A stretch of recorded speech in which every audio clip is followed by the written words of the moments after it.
হৈ চৰিম গৈ বিশাল ব্ৰহ্মপুত্ৰত পাৰ হৈ চৰিম গৈ মাকি ৰূপে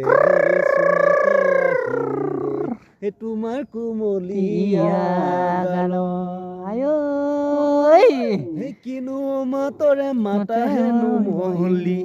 কিনো মাতৰে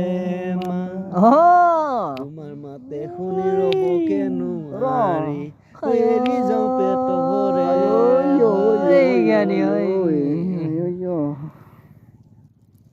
নচৰম নুমলিনী ঐ বাবাই হে বাৰী চুক বানুহুমা নাগনি মায়া নুমলি ঐ যৌমতলীয়া নিয়া চাগে